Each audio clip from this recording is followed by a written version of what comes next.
নাঙ্গলকোটে বৃষ্টিতে ভিজে জামায়াতের গণমিছিলে জনতার ঢল। দেশ বাংলা নিউজ 24, সময়ের সাথে তারুণ্যের পথে।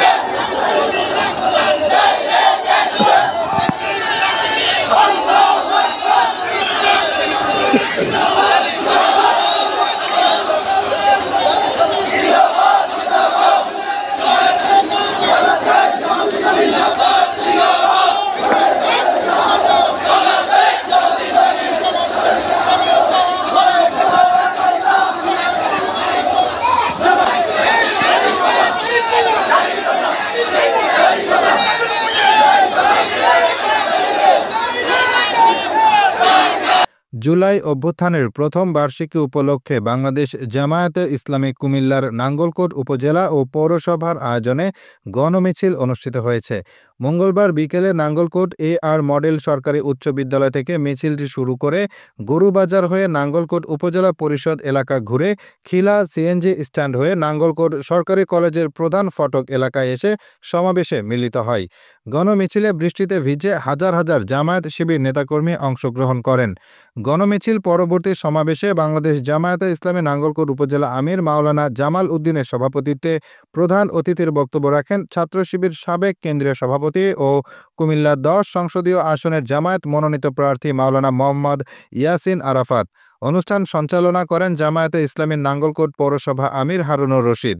এ সময় উপস্থিত ছিলেন জামায়াতে ইসলামী নাঙ্গলকোট উপজেলা নায়েবে আমির এস.এম. মহিউদ্দিন, মাওলানা ইউসুফ আলী, উপজেলা সেক্রেটারি মাওলানা নুরুল ইসলাম হাসান, পৌরসভা সেক্রেটারি অ্যাডভোকেট আনোয়ার হোসেন, উপজেলা সহকারী সেক্রেটারি মাওলানা মোহাম্মদ ইয়াসিন মজুমদার, উপজেলা শ্রমিক কল্যাণ ফেডারেশন সভাপতি ওমর ফারুক মিয়াজি, উপজেলা জামায়াত সাবেক আমির আব্দুল করিম সহ আরও অনেকে।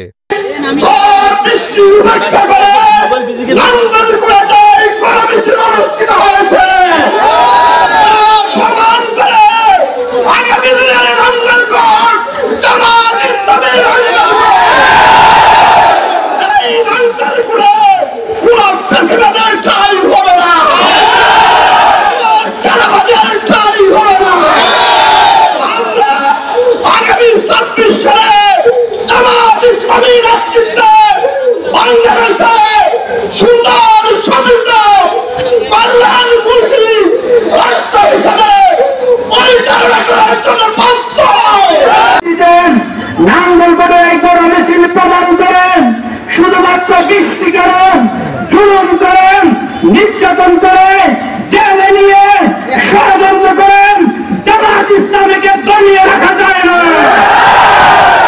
সাধারণ ভাই এবং বন্ধুগণ, আজকের যে 5 আগস্ট যেদিকে 36 জুলাই নামে ছাত্রদের আখ্যায়িত করেছেন, এই 5 আগস্টে গত বছরে আপনারা লক্ষ্য করেছেন সংগ্রামী ছাত্র জনতার রক্ত গান শ্রমের বিনিময়ে, অসংখ্য শাহাদাতের বিনিময়ে নতুন স্বাধীনতা আমরা পেয়েছি, ঠিক কিনা?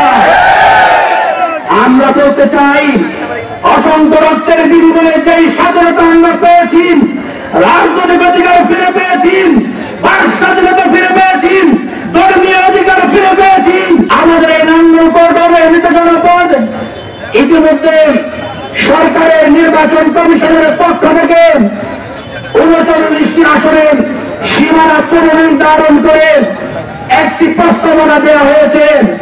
যদিও এটি চূড়ান্ত নয়, আমরা লক্ষ্য করছি কুমিল্লা জেলার সবচেয়ে অবহেলিত 2টি জনপদ নাঙ্গলকোট এবং মনোহরগঞ্জকে একসাথে করে নতুন করে তারা ষড়যন্ত্র করার চেষ্টা করছে।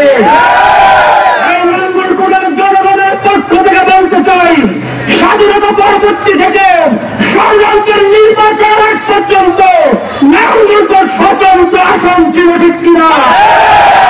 নাঙ্গলকোটের জনগণের অধিকার নিয়ে ফিরিয়ে রাখেন, নাঙ্গলকোটকে স্বতন্ত্র আসন হিসেবে ফিরিয়ে দিতে হবে। প্রিয় ভাই এবং বন্ধুগণ, আমরা চাই না আমাদের নাঙ্গলকোটের মানুষের অধিকার নিয়ে সিনেমিনে খেলা হোক। আমরা অবিলম্বে সে দাবি পূরণের প্রত্যাশা করছি। আগামী দিনে শুনানি হবে, সেখানে নাঙ্গলকোট স্বতন্ত্র আসন হিসেবে আবার মূল্যায়িত হবে। তার পাশাপাশি জামায়াত ইসলামীর পক্ষ থেকে নাঙ্গলকোটবাসীকে আশ্বস্ত করতে চাই, এই নাঙ্গলকোটে হানাহানির যে রাজনীতি, সন্ত্রাসের রাজনীতি, চাঁদাবাজির টেন্ডারবাজির রাজনীতি, মাদকের রাজনীতি অবসান ঘটিয়ে সত্য এবং সুন্দরের রাজনীতি প্রতিষ্ঠা করা হবে। আমরা এই নাঙ্গলকোটবাসীকে আশ্বস্ত করতে চাই, জামায়াত ইসলামের ছাত্র শিবিরের কোন নেতা কর্মী ইনশাআল্লাহ চাঁদাবাজির সাথে যুক্ত হবে না, টেন্ডারবাজির সাথে যুক্ত হবে না, সন্ত্রাসের সাথে যুক্ত হবে না। আমরা রাজনীতিকে ইবাদত মনে করি, আমরা মনে করি আল্লাহর কাছে জবাবদিহি করতে হবে, সেই অনুভূতি নিয়ে আমরা দায়িত্ব পালন করি। নাঙ্গলকোটের জনগণ যদি আগামী দিনে আমাদেরকে নির্বাচিত করেন, এই নাঙ্গলকোটে ফায়ার সার্ভিস নির্মাণের জন্য আমরা উপদেষ্টার সাথে সাক্ষাৎ করার পরে 1 কোটি অর্থ ছাড় দেওয়া হয়েছে। আমরা আশা করছি দ্রুত সময়ে ফায়ার সার্ভিস নির্মাণের কাজ শুরু হবে ইনশাআল্লাহ।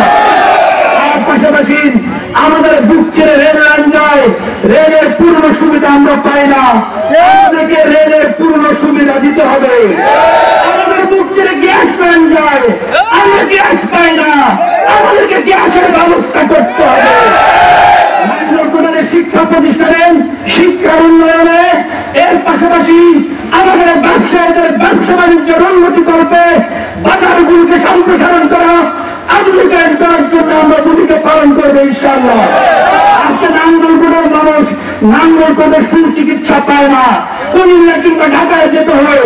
নাঙ্গলকোটের হাসপাতালগুলোকে আধুনিকভাবে উন্নতি করার জন্য আমরা ভূমিকা পালন করবো ইনশাআল্লাহ।